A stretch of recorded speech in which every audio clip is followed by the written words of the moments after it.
Pihak kuasa hukum Rai Suryo CS, Ahmad Hozinuddin, menyoroti adanya ketidakkonsistenan pernyataan Rektor Universitas Gadjah Mada, UGM, Ova Emilia, terkait tanggal kelulusan Presiden ke-7 RI, Joko Widodo, Jokowi. Dalam dua rilis resmi yang berbeda di kanal YouTube UGM, sang rektor menyebutkan dua tanggal kelulusan yang berlainan pada tahun 1985, yang dinilai telah memicu kebingungan di tengah masyarakat. Perbedaan data itu kini menjadi poin krusial dalam proses hukum kasus dugaan ijazah palsu yang tengah bergulir di Polda Metro Jaya.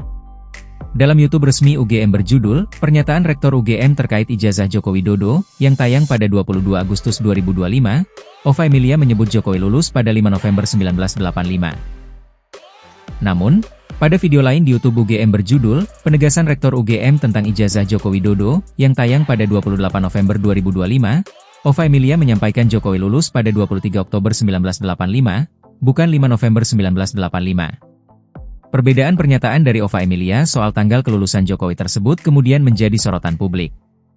Sementara pada ijazah atas nama Jokowi yang sebelumnya diunggah oleh kader Partai Solidaritas Indonesia, PSI, dan beredar luas di media sosial, tertulis Jokowi lulus 5 November 1985. Hozinuddin pun menyinggung terkait hal ini ketika selesai menemani ahli bahasa dari Universitas Pendidikan Indonesia, UPI, Bandung, Profesor Dr. Drs. Aceng Ruhendi Saifullah memberikan keterangan di Polda Metro Jaya dalam kasus tudingan ijazah palsu Jokowi, pada Senin, 2 Februari 2026. Hozinuddin mengatakan, hal itu cukup membuat masyarakat bingung. Bu Ova Emilia selaku Rektor UGM sempat dua kali dalam rilis resmi itu menyampaikan dua tanggal kelulusan yang berbeda. Yang ini membuat masyarakat bingung, katanya, Senin mengutip YouTube Kompas TV, Grup Surya Malang.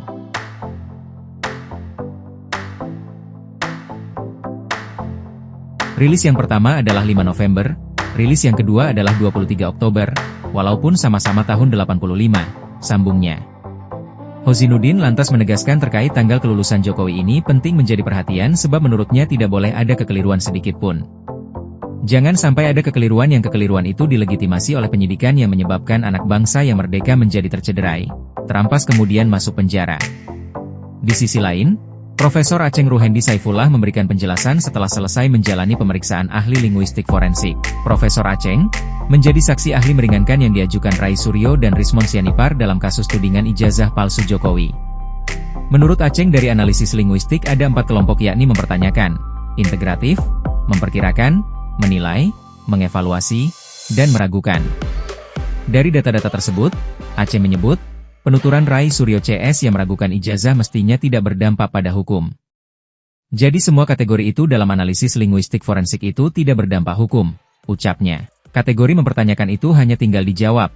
Kategori meragukan tinggal dijawab dengan yang meyakinkan. Kategori menilai tinggal mengiyakan atau mentiadakan. Tidak ada sanksi hukum di situ, ucap Guru Besar Universitas Pendidikan Indonesia, UPI, tersebut. Rai Suryo yang ikut mendampingi pemeriksaan saksi ahli yang diajukannya turut menimpali. Menurut Rai, fakta yang terjadi justru dirinya dipidanakan karena meragukan keaslian dari ijazah Jokowi. Jawabannya malah, saya, dipidanakan, ucapnya.